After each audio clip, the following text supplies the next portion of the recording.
आज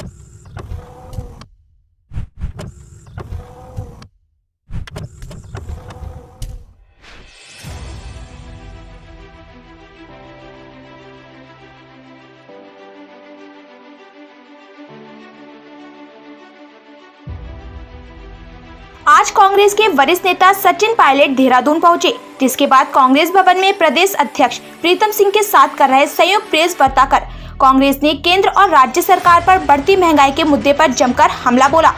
सचिन पायलट ने बड़ा बयान देते हुए कहा कि पेट्रोल डीजल देसी घी से ज्यादा महंगा हुआ है। ज्यादातर राज्यों में पेट्रोल की कीमत 100 पर पहुंची है। 6 माह के भीतर 66 बार पेट्रोल डीजल के दाम बढ़े हैं। 7 सालों में 23 करोड़ लोग गरीबी रेखा से नीचे आए हैं। इसके साथ ही सचिन पायलट ने कहा कि केंद्र सरकार ने किसान विरोधी कानून से आम जनता की कमर तोड़ी है। किसान महीनों से आंदोलनरत है। सचिन पायलट ने केंद्र सरकार पर आरोप लगाते हुए कहा कि भारत की नवरत्न कंपनियों को कमजोर करने का काम किया है और महंगाई से आम लोगों की कमर तोड़ने का काम सरकार ने किया है। हमारी पार्टी का परफॉर्मेंस अच्छा नहीं था। 19 में भी हम लोग उम्मीद से कम सीट जीते थे, लेकिन मैं समझता हूँ ये कहना अतिशयोक्ति होगा, क्योंकि देश भर में, जैसे मैंने शुरू में कहा, हर राज्य के अंदर कांग्रेस पार्टी का संगठन मौजूद है।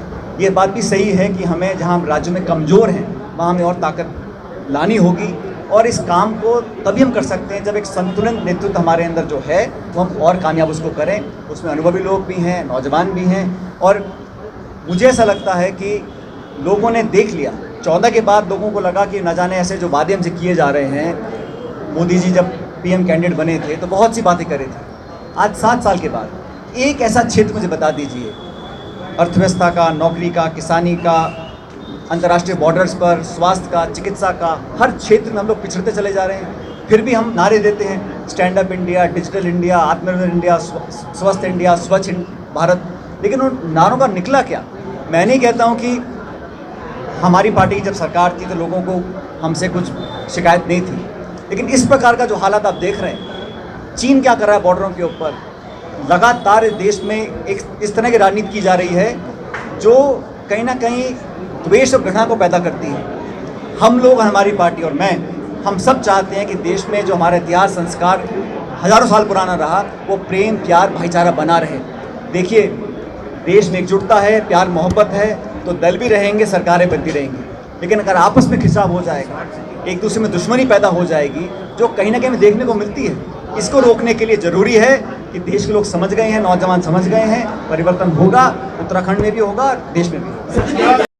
उत्तर प्रदेश का जो परफॉर्मेंस रहा कोविड को टैकल करने में, वो सबके सामने है। प्रधानमंत्री जी कुछ भी बोले भाषणों में कल, लेकिन सब जानते हैं जो लाशों का कहर हम लोगों ने देखा, जिस प्रकार से महामारी मची पूरे देश में, लेकिन उत्तर प्रदेश में खासकर से ज़्यादा थी, और उसको संभालने में पूरी तरह नाकाम रही वो सरकार। अब इश्तिहार देने से या बड़ी बड़ी घोषणाएं करने से वो भरपाई नहीं हो पाएगी। अब तो तीसरी लहर के लिए जो उचित होगा वो सरकार को करना चाहिए, चाहे किसी पार्टी की सरकार हो। और मैं कहता हूँ सुप्रीम कोर्ट जब कुछ बात बोलते हैं तो माननीय सर्वोच्च न्यायालय की बात को बहुत गंभीरता से लेना चाहिए, और हर चीज़ में राजनीति नहीं देखनी चाहिए, जनता की जान और स्वास्थ्य को प्राथमिकता देनी चाहिए। जहाँ तक आपने केरल की बात करी, ये बात सच है कि वहाँ यूडीएफ की सरकार नहीं बनी और एलडीएफ दोबारा वहाँ सरकार बनाने में कामयाब हुई, लेकिन अगर आप वोटों का अंतर देखेंगे तो बहुत ज़्यादा डिफरेंस वोटों का नहीं है। ये बात सच है, हम स्वीकार करते हैं कि सरकार हम नहीं बना पाए, हमने पूरी ताकत लगाई, लेकिन कुछ कमियाँ रही होंगी। लेकिन हम इतना गुरूर घमंड नहीं करते हैं कि जनता के जनादेश को हम झुठला दें या उसको स्वीकार करने से इनकार करें। जहाँ पर हम कमज़ोर हैं वहाँ और ताकतवर बनने का काम करेंगे, लेकिन हमारा दायित्व, हमारी जिम्मेदारी, हमारा कर्तव्य ये है कि जनता के बीच में रहें, जनता के काम करें, उनकी आवाज़ को उठाएं। और महंगाई के मुद्दे पर मैं समझता हूँ कोई राजनीति नहीं है, न सिर्फ कांग्रेस पार्टी, संपूर्ण विपक्ष चाहता है कि ये पेट्रोल डीजल के दाम कम हो, और मुझे लगता है कि अंततः इस सरकार की भी आँख खुलेगी, हमारा दबाव कामयाब होगा और केंद्र सरकार इन दामों को कम करेगी।